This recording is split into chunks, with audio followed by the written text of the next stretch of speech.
بسم اللہ الرحمن الرحیم ان اللہ لا یستحیی ان یضرب مثلا ما بعودۃ فما فوقها فاما الذین آمنوا فیعلمون انہ الحق من ربهم واما الذین کفروا فیقولون ماذا اراد اللہ بہذا مثلا یضل بہ کثیرا ویہدی بہ کثیرا وما یضل بہ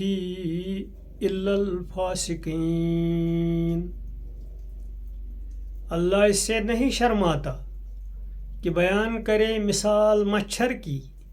یا اس سے بھی کسی چھوٹی چیز کی۔ پھر جو ایمان والے ہیں وہ جانتے ہیں کہ وہ حق ہے ان کے رب کی جانب سے، اور جو منکر ہیں وہ کہتے ہیں کہ اس مثال کو بیان کر کے اللہ نے کیا چاہا ہے۔ اللہ اس کے ذریعے بہت سے لوگوں کو گمراہ کرتا ہے اور بہت سے لوگوں کو اس سے راہ دکھاتا ہے، اور وہ گمراہ کرتا ہے ان لوگوں کو جو نافرمانی کرنے والے ہیں۔ الذین ینقضون عہد اللہ من بعد میثاقہ ویقطعون ما امر اللہ بہ ان یوصل ویفسدون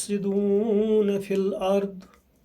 اولئک هم الخاسرون۔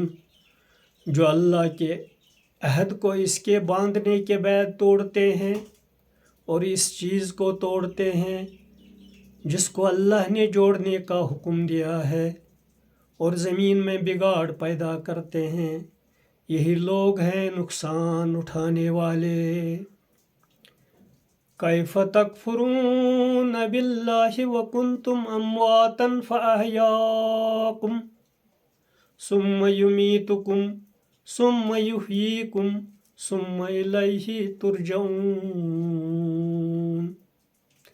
تم کس طرح اللہ کا انکار کرتے ہو حالانکہ تم بے جان تھے، تو اس نے تم کو زندگی عطا کی، پھر وہ تم کو موت دے دے گا،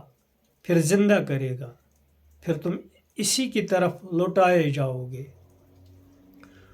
هو الذی خلق لکم ما فی الارض جمیعا ثم استوى الی السماء فسواہن سبع سماوات وهو بكل شیء علیم۔ وہی ہے جس نے تمہارے لیے وہ سب کچھ پیدا کیا جو زمین میں ہے، پھر آسمان کی طرف توجہ کی اور 7 آسمان درست کیے، اور وہ ہر چیز کو جاننے والا ہے۔ ان آیات کریمہ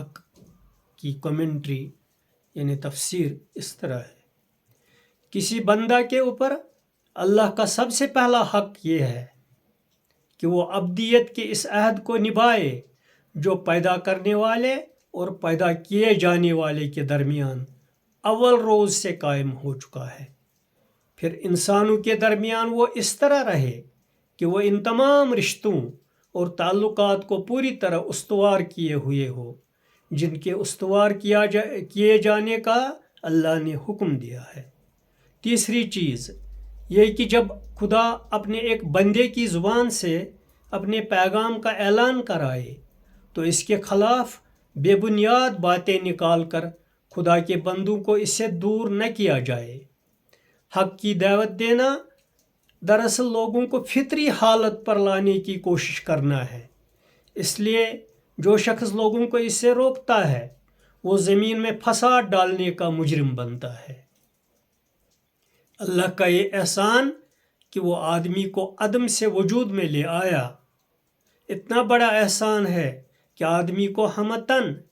اس کے آگے بجھ جانا چاہیے۔ پھر اللہ نے انسان کو پیدا کر کے یوں ہی چھوڑ نہیں دیا، بلکہ اس کو رہنے کے لیے ایک ایسی زمین دی جو اس کے لیے انتہائی طور پر